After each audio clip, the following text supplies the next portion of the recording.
We're not all doing that. Hello, everyone. Welcome to It's Sybil. I am Sybil Wilkes, and hello, Myra J. How are you? I am better than I was. Young Quinn, how are you? I would say the same. Definitely better than I was too. There Oh, you go. okay. And the disembodied shirt. And that's what we call a pan up. That's what we call a pan up in the biz. Hey, how you doing? Feeling great. How you doing? Good, good, good. Are you home for a minute or are you on the road? No. We are in Atlanta for the fourth of four sold out shows tonight at City Winery. Myra was at show number two, right? Number two. You came on Monday night, right? Yes, sir. Thank Myra's you on show again. It number was two. wonderful, wonderful. Four. Headed to Pittsburgh. There's like 3 seats left there soon, so pretty good. Pretty darn fun. Very good. How you doing? How you doing, Sybil? How are you, Sybil, in that pretty in pink? How is everybody doing with the weather? That seems to be a big thing around the country.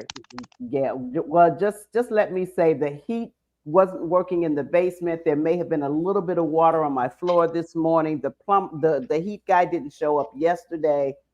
But did you have a leak? Did you have a frozen pipe?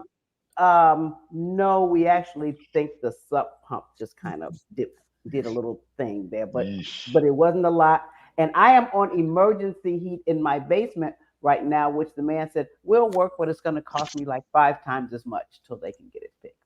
But I'd rather pay that than pay for a flood. So for sure. Wow. Yeah. Wow. As they've already said, the second cold front is coming through this weekend, and it's going to be 0 with the wind chill. It'll be 0 in Atlanta Saturday morning. Wow. How about on the East Coast there with you, Young Quinn, and DMV? Yeah, we actually were supposed to start classes yesterday, but today was technically the first day of school back for students, and it's really bad. It was like 3 degrees today, and we're supposed to experience the snow more again on Friday. So hopefully they cancel the whole campus again on Friday. So we always go with what the public schools. If the public schools in the area say that they're canceling classes, then because so many professors and stuff have kids, then they end up canceling the whole university. So hopefully I get a 3-day weekend. That would be cool. Wow. It got into the 30s today for the first time in a couple of days. And it was it's absolutely beautiful. The sun is out, the sky is pretty clear. And you know, it's dipping down at night. But I think the worst of it is over for us here in North Texas. So and we did have a little sprinkling of snow. I think it was Monday or Tuesday morning. But by the time the sun came up, it had all melted, even though it was cold. And so we're doing okay. But a lot of people are really suffering throughout the country, and sending warm vibes to them. Absolutely. We don't have Stephen Hill for long, so let's move to Kwyn's story in the What You Need to Know newsletter. Kwyn, you are writing about the LGBTQ organization GLAAD receiving an award this week. Yes, so GLAAD won the Governor's Award at the 75th Primetime Emmy Awards. This is the recognition that was started. I'm trying to get the exact date. I want to say the 1970s, but I could 100% be wrong. But I did read that previous recipients included like other organizations and shows that we are aware of. And I thought that was really cool that this year they decided to uplift GLAAD. I don't know if you guys remember the story that I did about which social media app is the safest. And that type of social media index was created by GLAAD. They are the world's largest LGBTQ plus organization for media advocacy. So these are the folks that are making sure that people's pronouns are correctly named, that people are identifying people by which, you know, transgender type of variation they like to go to, or if these are even people making sure that like we honor those who are in the media that do identify under this type of queer umbrella. And the CEO, she has been in this role since 2014. And I really appreciated her speech because she did talk about how critical this time is. You guys have been knowing the different bills, and there's still, unfortunately, some bills coming that are targeting trans people. And so she said, at a time when our community, especially trans people, are under attack, to receive this outstanding honor for our work, ensuring that queer stories are told accurately, feels pertinent and powerful. And so that is it Kelly Ellis, Sarah K. Ellis, who serves as the CEO, and she's been in that role since 2014. And yeah, like I think it was really cool. I haven't seen any other type of media advocacy organizations win awards to this level. I didn't even know that Emmy would actually award a queer organization. But I think that was pretty cool. And so, not only are they advocating for the expansion of and telling the queer stories in their full extent, but so many more stories regarding different relationships rather than your normal heterosexual relationships. I mean, this year just seemed to be a full rainbow, if you will, of stories and plot lines in stories regarding lifestyles that are not representative of our own. Yeah. And it's also wanting to make sure that they are fair and, like you said, like inclusive representation within these local and national programs. And I feel as if they have been in the forefront for a few recent movies such as like The Color Purple. I know they worked with Coleman Domingo, even for The Color Purple in Rustin. And I actually do have the definition of the Governor's Award, but the Governor's Award honors an individual, company, or organization that has made a profound, transformational, and long-lasting contribution to the arts and or science of TV. And past recipients were Debbie Allen, Tyler Perry and the Perry Foundation, Star Trek, PBS, Hallmark Cards, and even American Idol, for example. Nice. Stephen Hill, you it like is, yeah, no, look, GLAAD has been in the forefront for, as Kwyn said, for years, and making sure that there's representation in film and television, in this case, television, and if there isn't, having it called out. So I love that the Television Academy acknowledged GLAAD's work, and GLAAD's work is ongoing and extremely important. Absolutely, and it was great to see the people who presented the award to her. As you mentioned, Coleman Domingo, and I think it's Hannah Waddington of Ted Lasso was Ted also, Lasso. yeah, one of the representatives. Okay, Mr. Hill, go drive Miss Shantae. I gotta go. Yes. Okay. See you later. Okay. Bye. Bye. Bye. Bye. Goodbye. Bye, Goodbye. Shantae. Goodbye. Say goodbye. Say goodbye. Driver here. See ya. Have fun. Break a leg. Yeah. So one of the other things that we do on a weekly basis in the What You Need to Know newsletter is a feature with the Black and Missing Foundation. And today, a young woman has been missing from an area in Baltimore, Maryland called the Pikesville area. And it is 15-year-old Kylia Bailey. As I said, a female, Black, light complexion skin, 5 feet 9 inches tall, 200 pounds. Long black hair and brown eyes. And she was last seen January 11, 2024, in the Pikesville area. They don't have anything surrounding the circumstances of her disappearance, but please go to our newsletter, take a look at her picture, and if she looks familiar to you in the Baltimore area, then go to the Black and Missing Foundation and help them with any information that you might have regarding where you saw her. The effort is to put a face out there for people to understand that people of color need to be recognized in terms of the missing, and because all too often when we get stories on the mainstream news, it's young blonde girls that are missing, and this is anything but. And so we have joined forces with the Black and Missing Foundation in order to put a face on this of the Black and the missing. And they have a really good track record for finding or reuniting them with their families and friends. So we wish them the best in looking for Kylia Bailey or Kylie Bailey. Perhaps that is the only problem I have is with the pronunciation of their names, but you get it. Also in the newsletter this week, we have been featuring articles saluting Dr. King in some form or fashion. Obviously, this was the week of the anniversary of his birth on Monday, January 15th. He would have been 95 years old had he lived. And so every day you're going to find something in there, whether it's in the Little Known Black History Fact, whether it is in the for instance, tomorrow in the mental health section, or in politics and what have you. And Kwyn's brother, big brother, Cameron, is talking about Martin Luther King's legacy of the civil rights movement and our political climate. And after the Supreme Court overturned Roe versus Wade, access to abortion has been heavily restricted.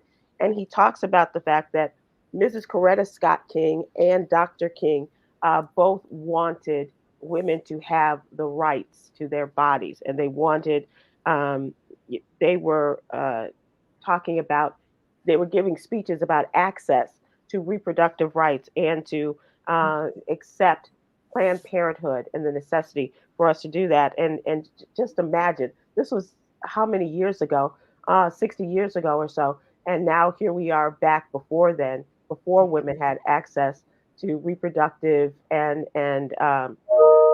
rights and access to these things that you get at your Planned Parenthood clinics. And they were even receiving the Planned Parenthood's inaugural Margaret Sanger Award. And he talked about the striking kinship between the right for reproductive and civil rights. And this was very familiar to a lot of people in the South, Black women and Black men especially, knowing that very often they were denied access to these particular necessities. And his speech came at a time when some researchers and doctors estimated as many as 1 million illegal or back alley abortions took place each year in the United States. So as you're going through the newsletter, you can find some aspect, whether it's women's reproductive rights, gun rights, mental health and wellness, and what have you. And it's just been a real joy to have people talk about this. And of course, you know, Kwyn, we talked about the TV series or the TV movie or streaming movie, I should say, Rustin, and how what Bayard Rustin, what role he played in the King regime in terms of putting together. He was the man who put together 1963 March on Washington. Mm-hmm. Yeah, I actually just saw that this past weekend at Eastern Mennonite University. They had a talk back and asked me to speak on the panel of it. And I don't know if did you guys see it? Yes, it was wonderful. The way that they read for filth, the NAACP, had me cracking up. I had no idea Clayton Powell was that mean of a man. And it's like, he's one of those Black people, I feel as if I always just knew that we didn't really rock with him, Black people, but I forget why. And I'm like, I never had that growing up. Adam Clayton Powell was about the people of Harlem. And that's the way that, and I don't know about you, Myra, but in my house, it was like Adam Clayton was down with the That's people the way of he was Harlem. presented. And he Absolutely. And he represented in the Congress. So when I saw that, Kwyn, I was like, because that just wasn't, you know, it was contrary to the way he was presented in our home. Yeah, it was surprising the way they portrayed the NAACP. And a part of me wishes that they touched on the absence of women a bit more. I feel as if they tried to do it. I don't know if they didn't have like enough time, because maybe that needs its own movie. Maybe that's coming. I don't know. Yeah. But I appreciate that at least that they brought the conversation up, or at least I guess in real time somebody did ask, like, where are the women at the march? And I think that is the next angle that they should, if we're going to continue to flesh out the civil rights movement. And perhaps that should be the project with your brother, the movie director, and you working together to bring that story together to the big screen, because you know, we have Amanda Boyington, and we have and right now I'm losing my memory in terms of all of the women that we heard of, Ms. Zernona Clayton, for instance, and what she did, and how, you know, people came in, and we know that the great Mahalia Jackson and her relationship with Martin Luther King Jr. and encouraging him and tell him about the dream. Tell him about the dream, Martin. That's right. Right. So there is a story to be told. And I know that we've done it with Selma and things like that, but there's so much more to this, and the women behind the men, and the women who really drove the civil rights movement and helped these men and kept them on track to do right by them. Yeah, because it was really a Black woman who actually sided with Bayard Rustin in order to get as many people there at the march there. And I'm just like, wow. So again, we are just the glue to all of these different wonderful arts and pieces. But I loved it. I'm so glad they did it. I definitely thoroughly enjoyed it. If you haven't watched it on Netflix, please watch it on Netflix. It's like borrow Kwyn's password if you need to. Oh yeah, exclamation point ZT do CT2. Or you could just email my brother. Yeah. Oh, it was Diane Nash. That was another name in the movement that I wanted to mention. Yeah, I think that's the Black Panther Party. Yeah.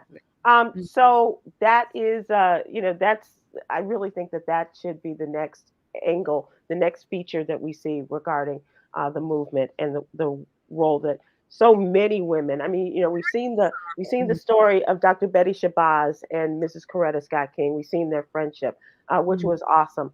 But there's so many more stories to be told, and I think that they could do it just like they did with the series that they did with the different women like Shirley Chisholm and all of the women. They did a series of women on Showtime. That's really necessary. That's the kind of thing that they could do, but kind of put it all together in a feature form. I would love to see that. Yeah. Isn't Regina King? She's coming out. Yeah. Yeah. Portraying Shirley Chisholm. Yeah. Wait for that. Mm-hmm. Yeah, absolutely. So and if you can do it for one person, if one person can do that, can portray the full picture of Mrs. Shirley Chisholm, then certainly another woman can come in and we can put all these different figures together in a feature. So the Obamas are looking for another project to do in addition to the end of the world projects that they're doing. They have a nice little contract with Netflix, and that would be something. I think they're celebrating a birthday today. Though. Yeah, today is the former First Lady, or forever First Lady, as some call her, birthday. Yep, absolutely, absolutely. Happy birthday, Mrs. Michelle Obama. And one more thing I'm asking you to take a look at. We did cover the Iowa caucus. If you want to see anything about that, about where they ended up, Donald Trump and then Ron DeSantis and then Nikki Haley coming in third. Vivek Ramaswamy is out, and those are the kind of things, and how Donald Trump is balancing his time between going to campaign in New Hampshire this week and his appearances in a New York City courtroom. So if you want to see anything about that, we can tell you about that too. So those are the kinds of things that we talk about in the What You Need to Know newsletter. We'd love to have you subscribe. Please go to SybilWilkes.com. It won't cost you a thing to subscribe, and give us your name and your email address, and we'll have it in your email box every Monday through Friday. And I know I say this, but it's so important. When you support us, you can support us not only by subscribing, but by opening the email when it comes to you every day. That open rate is important as we go forward to promote our newsletter. So thank you, and please. Okay, so let's move to what's really going on. Did you all watch the Emmy Awards Monday night, which many people didn't even know were on? No. Well, I was watching Shantae Moore, so. Oh, Monday you were at the show. Yeah. Okay. So I saw like the last 10 minutes of it. Okay. And other people who were home were kind of juggling that and football, and to a lesser extent the Iowa caucus. Yeah. So it was a really good show. It was a really, really good show, representative of Black people, of people of color, brown people, and what have you. Anthony Anderson, who always does a good job, and I don't think people recognize what a good host he is unless you've watched him for years with the NAACP Image Awards. He's a very good host. He really is a very good host. Yeah. And there were a lot of positive reactions, especially to the old TV show reunions that they did at the Emmy Awards. And shout out to Stephen Hill's colleague, Jesse Collins, who was the executive producer. So the question is today, what TV show cast reunion would you like to see? Kwyn, you're able to get in this. It's not something from the 60s. We don't need something from your mom's childhood. We're talking about, what TV show would you like to see the cast reunited? for a 2.0 or for a special. They've done Boy Meets World 2.0, and now it's not a 2.0 show, but the old the Connor TV show is an updated of the old Roseanne show, in effect, because Roseanne went crazy and they had to remove her. So it was one of necessity. But just think about those old TV shows. Now I'm not sure because and I know you don't understand this, Myra, because Mary Boyce and I would talk all the time about I Love Lucy, and you and Jenna would go, No, I love Lucy. You never told us that. It was always, oh God, not another I Love Lucy reference. No, I love Lucy. So they tried that Monday night, Mm-hmm. and with Tracy Ellis Ross and the young woman from Orange is the New Black, Leon, and I didn't like it. Oh, really? They tried the chocolate factory, Yeah. When they eating the chocolates on the. I don't know if they were running out of time or what the deal was, or maybe they didn't have a chance to practice. I don't know. But anyway, it was okay. But it was just really good. The Martin reunion was really good. And they brought to the point that, here is a show over 100 episodes on consistently on Fox TV. Never nominated. Never nominated. Never got an Emmy. No, nothing. And but it did win an NAACP Image Award, and that's our award, and that's our Emmy. So hey, but they did not hesitate in calling folks out and saying never got an Emmy nomination, and with the exception of Thomas Ford, Tommy, who played Tommy, they're all still there and they're all still pretty capable. There were some concerns about Martin and his health, just the way he looked, but they all looked really great and sounded good. So it was Martin, Ally McBeal, which the Grey's Anatomy, which is still in production, but you brought some of the original cast members together, I guess. Cheers and The Sopranos. Even a Saturday Night Live reunion of sorts with the Weekend News Update, which was it kind of makes you miss them when you think about the Weekend News Update these days. But those are the kinds of shows that they brought people back to kind of take you back down memory lane. So that is our question. We'd love for you all to talk about your favorite shows that you'd like to see if it's possible. Oh, All in the Family was another one that they did.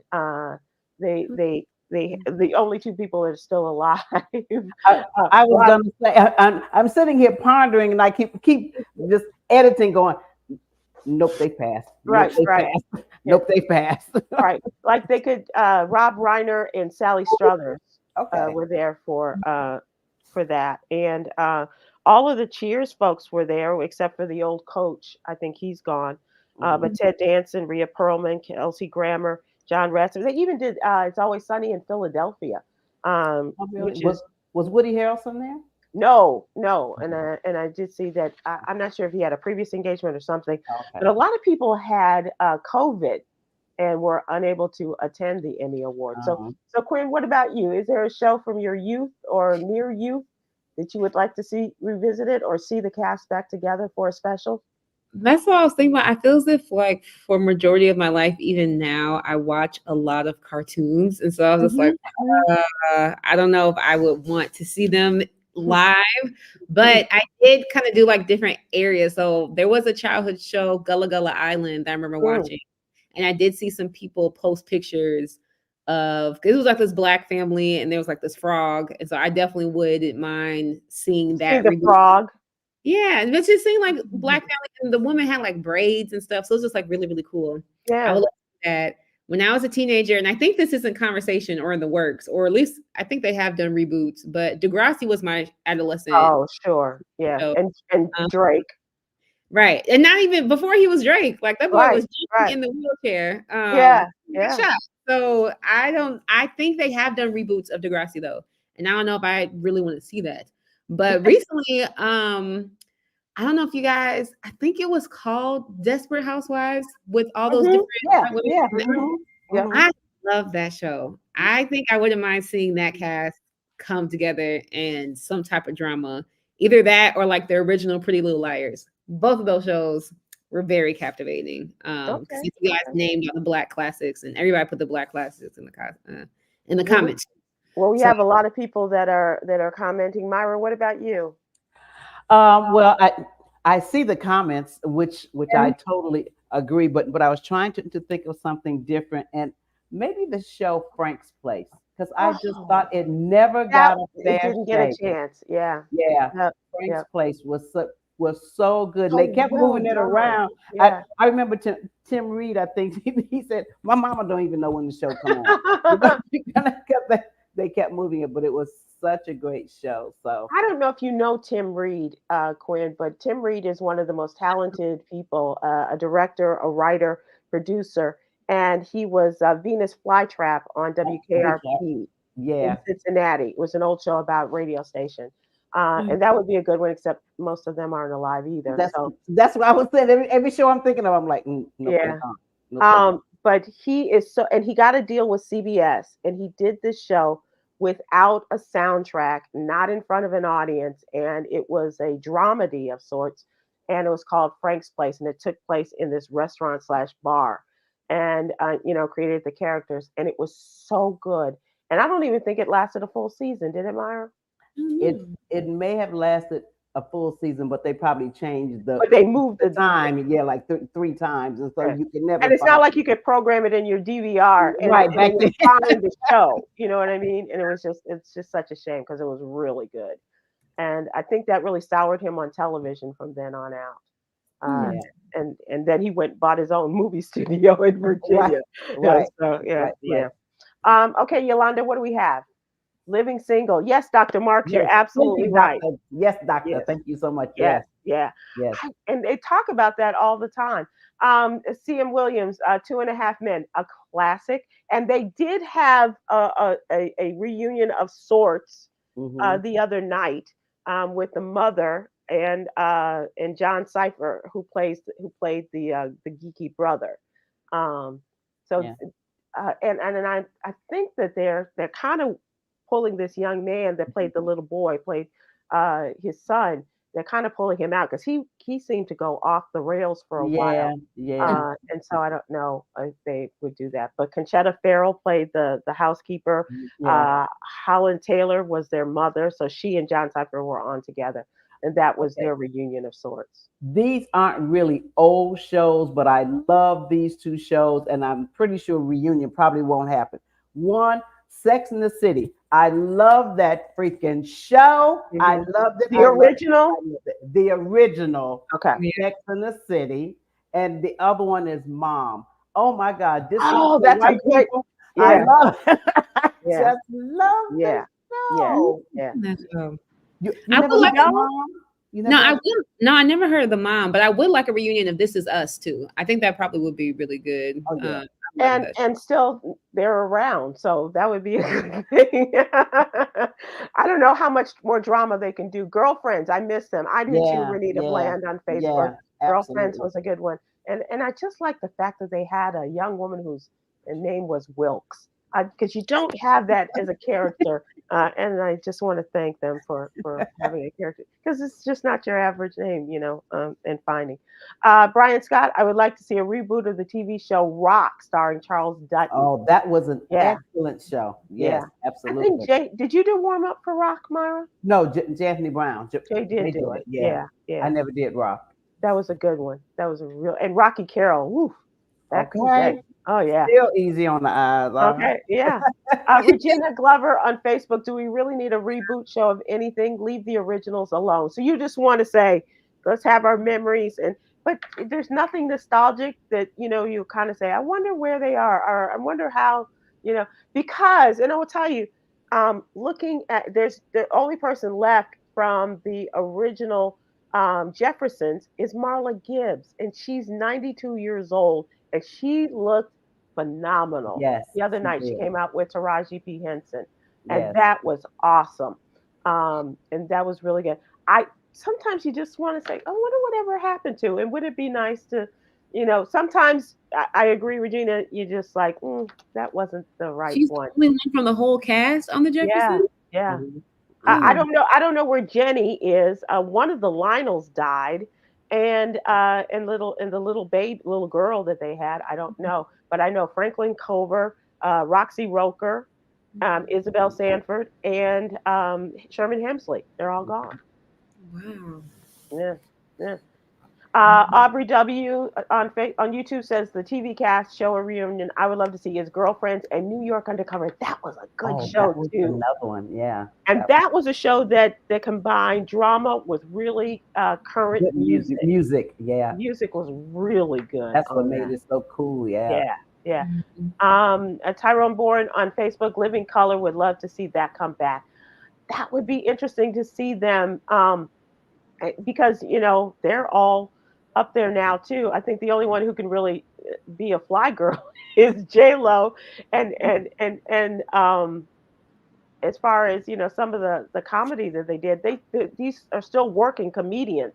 So I'd love to see them bring those characters back. Homie the Clown and Hated It. That girl on YouTube says Fresh Prince of Bel-Air. Well, they kind of done that, but they haven't done it with the original cast, right? So Bel-Air is the 2.0 of the Fresh Prince, which I really like. Am I the only one that likes? Well, I haven't actually watched it yet. It's on Peacock. I watched one episode, and to be honest, I need to give it another chance. It's a little dark. It's not the kind of crazy show and doing the Carlton and stuff. But it's different, but it's really good. It's a little darker, a little more serious, and but I really like that show. Yeah. The Cosby Show says Lisa Moody on Facebook.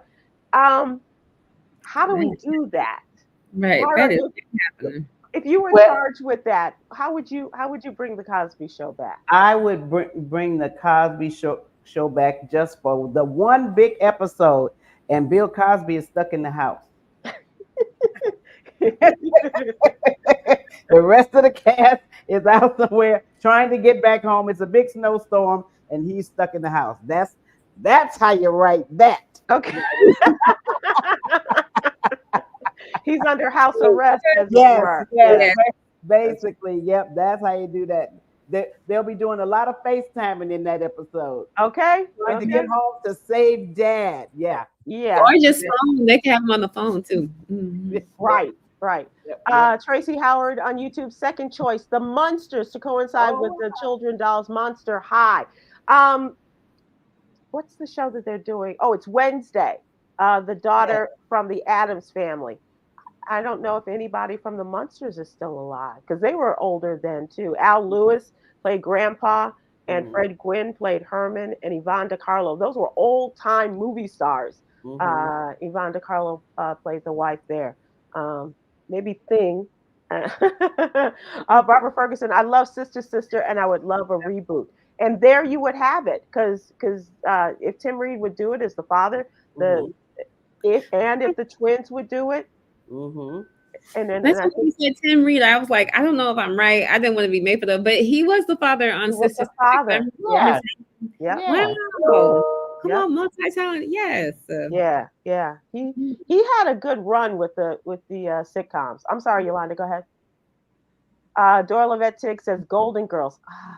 I was just watching it because today would have been the 102nd birthday, had she lived, of Betty White, and so they're doing a Golden Girls marathon. And there's nobody left. Today would have been her birthday? I'm sorry? You said today was her birthday? Today would have been her 102nd birthday. She died just before her 100th birthday. She died New Year's Eve in 2021, and she would have been 100 in 2022. Barbara Ferguson, I love Welcome Back Carter and the White Shadow. Mr. Cartier. Cartier. Ooh. Yes. That was a good little show, a good little sitcom. I love that. And another show, Welcome, the White Shadow, a Black woman, the principal. Her name was Sybil. Yep. And back then, Welcome Back, great little theme song. We don't have theme songs anymore. Back in the day, and they didn't want to pay songwriters and residuals, and that's why you don't have a lot of theme songs now. Yep. Petticoat. Junction. Woo woo. I love what's happening too, Barbara Ferguson. And we could get the youngins. We could get Fred Berry. We could get Danielle Spencer, and the cute one, Can we Dwayne. get Fred Berry? Oh, is he gone too? I believe he's Okay, I thought he was. For some reason, I thought he He was might be gone. dancing up yonder, I think. Yeah, gone up yonder. Okay, so yeah. it might be two of them. Danielle Spencer played Dee, the little Yep. sister, And Hayward played Dwayne. Right? Was it Dwayne? mhm. And I think and Raj. Yeah, that's why I was doing this. I couldn't think of his name. I just thought of the glasses. Right. Fred Thomas, I think, was it Fred Thomas? But Raj. So that would be the three of them. I think they tried to do that and it didn't go well. But when they try to do it, sometimes they don't put it in the right spot. They don't promote it. They just kind of throw it out there and say, "Well, let's see if somebody finds it." That's why I said to me if they do these, it should just be one episode, one special. Like what happened to, and that's it. Right. It's time to move on to trending news. Thank you all for participating in the little game. I love the little walk down memory lane. Yeah, absolutely. And see if we can't get Drake to come out that wheelchair. That would be the miracle of all miracles, Degrassi High, huh? Myra, you are coming to Dallas-Fort Worth. Actually, you're going to be in Denton, Texas, a suburb of Dallas, participating in the Denton Black Film Festival. And that is not this weekend, but the following weekend. Yes, on Friday. The comedy show will be Friday, featuring our own Mary Boyce. Woo woo. And you're hosting. Yes, I'm the host. Okay. So I'm gonna come out and go, hello, how y'all doing? Okay, coming to the stage. and don't give Mary Boyce the light. Just let her go as long as she would like. She can just go on. But then another thing, where you from? Right. For those who know the name Mary Boyce, Mary Flowers Boyce, was Tom's head writer for most of the time during the morning show. And now she's taken to the stand-up stage. And I have seen her a couple of times, and it is nothing short of miraculous to see her spring forth like this in her new life as a stand-up. And I absolutely loved it. And I remember texting my friends as I got in the car afterwards, just telling how great she was. And if you're able to go and support her, absolutely. Go to the Denton Black Film Festival website. You can get tickets and look for Myra J on Friday night hosting the show. Do you like to host? Yes, I really do, because I think from doing warm up at the sitcoms, I just like to come out, set the tone with the audience, make everybody comfortable, and here's the show. It's like I am not the show. But you can kind of throw out some of your jokes and work some of the jokes that you have in progress, right? Oh yeah, I'm gonna do some, do some time. Just like I said, set the tone. Let's relax. It's Black. Let's celebrate our Blackness here, y'all, and we gonna get it on and and here's the show. So yeah. So tell Kwyn about when you were talking about doing warm-ups and share with other people the TV shows that you've done warm-ups for. Oh, so when they do live tapings, which is very popular in Los Angeles, especially pre-COVID. I don't know what they do now. The warm-up person is when they load in the audience. The warm-up person literally load them in. They sit down and laugh. Sit down. We have rules. It's like no cell phone, no gum chewing, blah blah blah.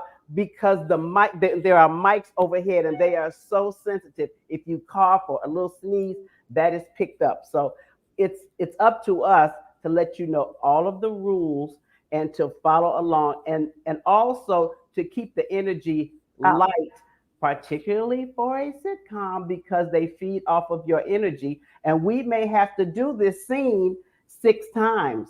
And so I need for you to laugh like you haven't seen this before. And so, yeah, So then when they shoot that scene and we're moving the cameras and we're moving over here, when they're ready to shoot the next scene, and it might be 20 minutes later because they've done a costume change, then it's up to the warm-up person to remind the crowd what we just saw. What do you think is going to happen? Shh, let's be quiet and listen. and the director goes, and action. Yep. And you have to keep them engaged. And Yes. so Myra has the experience of the jokes and getting people and contests that you have in there. Oh my God, we had so much. We used to. Well, what was really cool, especially on the Martin show, because I did Martin, Hanging with Mr. Cooper, the Wayans, Good News, Sister, but we had a DJ, which Black people love music, so the DJ hit it. I will never forget the Tootsie Roll was out. When I tell you, and we would have church groups, the church mother, you ain't seen the Tootsie Roll. So you see Ebenezer Baptist Church come Tootsie rolling down the aisle. And it became so popular that Martin would actually say, Myra, let us know when you go and have them do the Tootsie Roll. They would be half dressed. They would come out from their dressing room to watch the audience because these sisters would be serious about getting their Tootsie Roll on. And the laughter that she generated was just so ferocious. It was great. And they would win a DVD, not even the whole album, just a single. The things people would do for one song. It was amazing. We have a great time. Yeah, that's absolutely right. Young Kwyn, you're coming up on Black History Month, Women's History Month. Where are you going? What you doing? So after the EMU panel, I know I'm doing something for my sorors here for their Founders Day banquet this weekend. And then in February, I just got asked to perform at the Skadden law firm in Chicago, which apparently because Ashley works at Fakery Drinker, which is one of the top 50, but Skadden is like the third of the top 50. And I was like, I think maybe you should work for them. Like, what's happening? But they wanted me for their Black History Month event. And then Bucknell University is March 1st as of right now. But I'm also planning to go to the Association of Writers and Poets conference. It's the first weekend of February. It's in Kansas City, Missouri. And so hopefully Ashley's home, and then see how God just for me, I love it for me. Mm-hmm. And they have this moment where you can actually meet like literary agents. And so I'm going to bring some of the poems that I'm writing. Hopefully I can be like, can you help me get published? And tell people, because we did, and it's been a while since we talked about it, And She Worthy. Oh, yes. So And She Worthy is my first poetry album. And I wrote majority of those poems during the pandemic while I was in grad school. I honestly wrote them selfishly for myself so that it's something that I can really listen to in order to pick myself up. But I wanted to add like my mother's voice of wisdom, Cameron's voice of wisdom. You can also hear a couple of my best friends. And I asked everybody the question, like, what does worthy mean to you? And so it's a great type of like journey. If you ever need just like a poem that can uplift you, if you need a poem that can really inspire you, if you need an album that can help center you, I would say that this album is it. And you can get it everywhere. Spotify, Apple Music, YouTube. But yeah, it's called And She Worthy. Awesome. Well, thank you for sharing with us all your events, ladies, and what you're doing. And a federal judge in New York City may need some uplifting.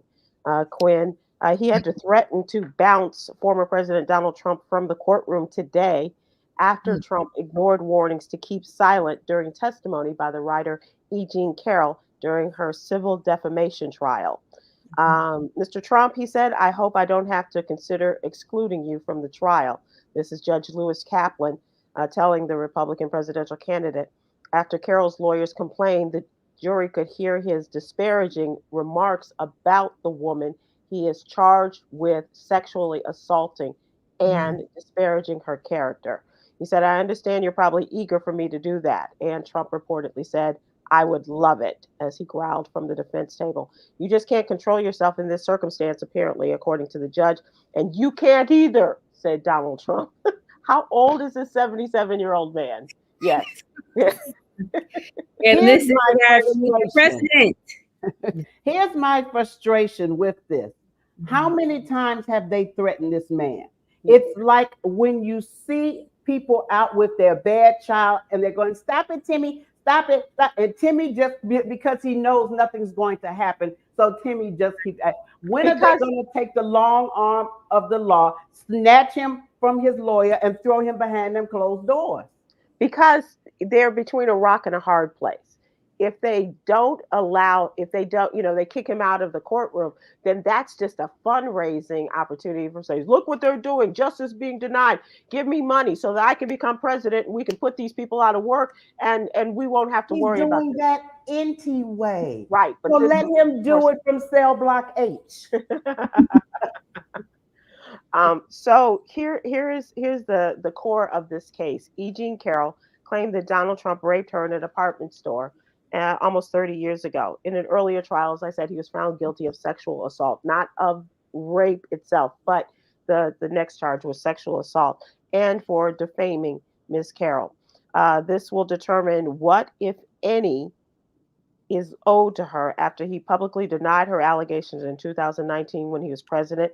In May, the jury found him liable for the sexual abuse and defaming her. And she said the jury that Trump's attacks in 2019, after she first went public with her allegations, led to an avalanche of abuse and threats. She said there's not a day that goes by she doesn't get emails threatening her, phone calls threatening her, family and friends are threatened by his supporters and, claiming that, she's wrong, he did nothing to her, and she is ugly, and she is all of these things to disparage her.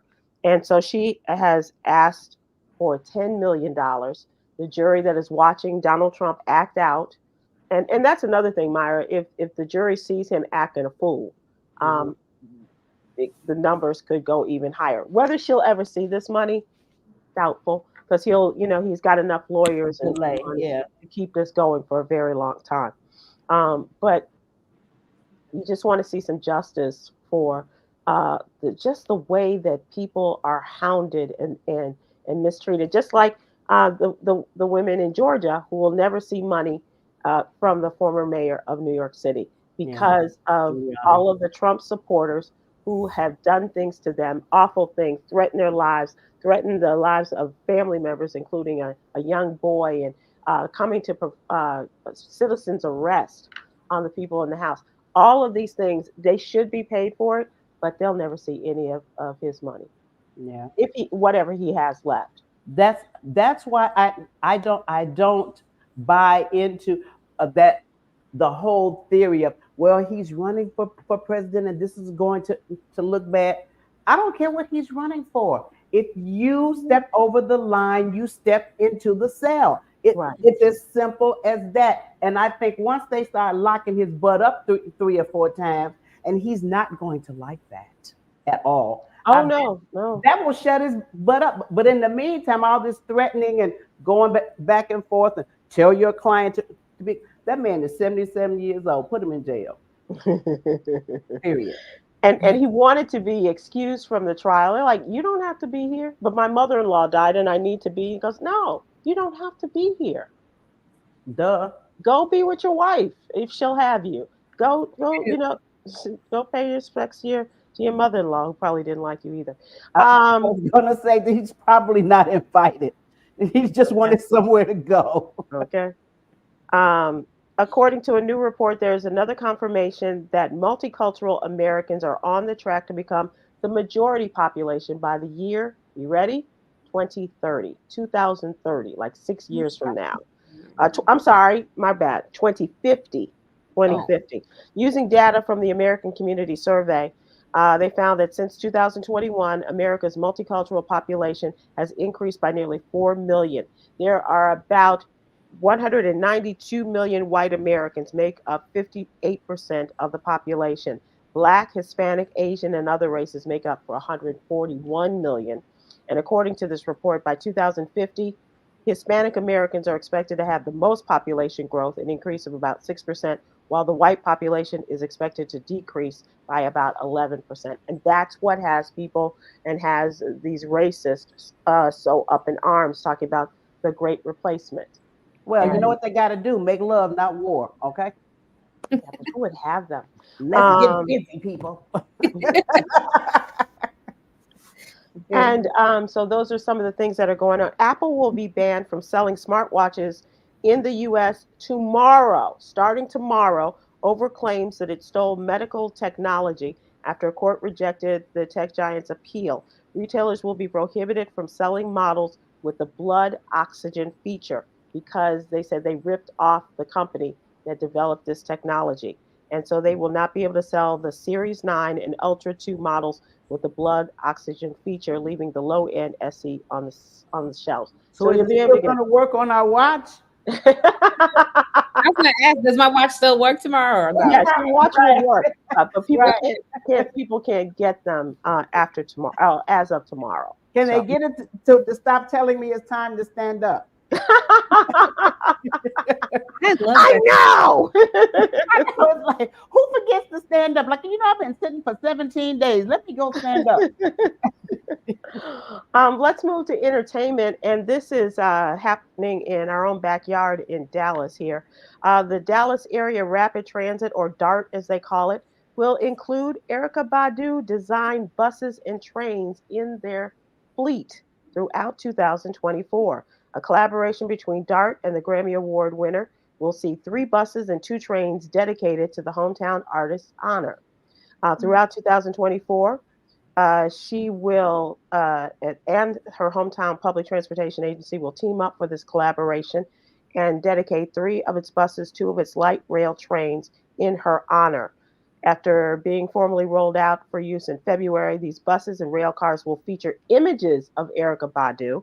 Clothed or unclothed? I'm just asking. That's fair. She did run through the streets naked. I'm just asking. That's fair. That's fair. That they'll find images of her along with artwork designed by Badu as they move about and carry passengers throughout the city.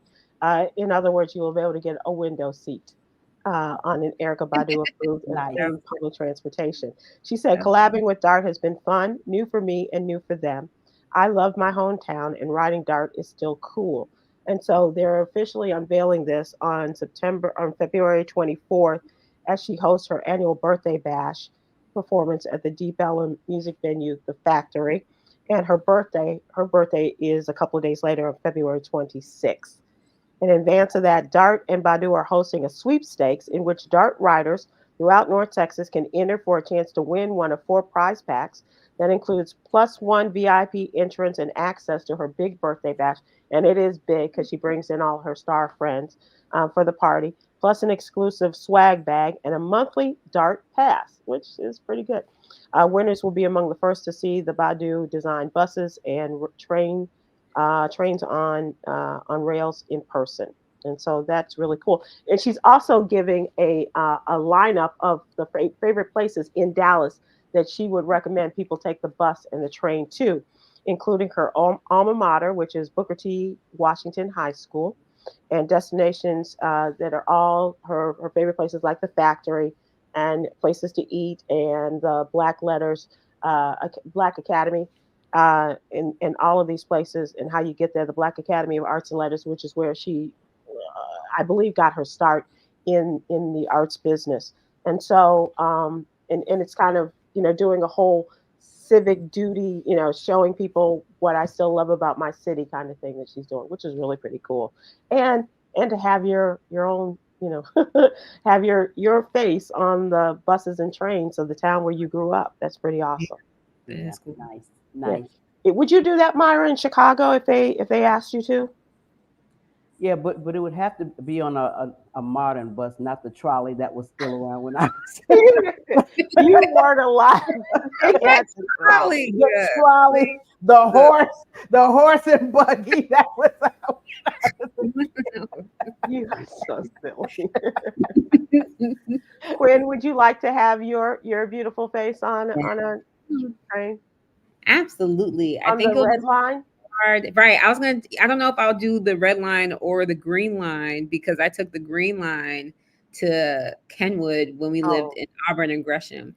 But now since we live in Roseland, it's like the red line is really just like the championed type of L stop. So I don't know. But I would love that. I think that's such a beautiful homage to to Erykah Badu and her legacy. I wonder, is she going to include like her candles and her fragrances and stuff too? Because that might be in the swag probably the bag. swag bag. Yeah. I would love some of that. Mm-hmm. Oh, maybe we know people. Maybe we can do something. Please put it in the mail. Let's close out with Yogi's Jewel today. A good way to be fulfilled is by being of service to others, following along in the theme of Dr. King. So inhale service and exhale selfishness.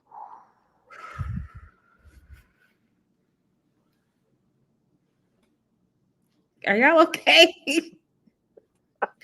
Exactly. I had a lot of selfishness. Some people would say I still got more in me, Kwyn. Thank you, ladies, for joining me today. I appreciate it. And Stephen Hill, good luck with your bride and her show tonight as she wraps up in Atlanta at the City Winery.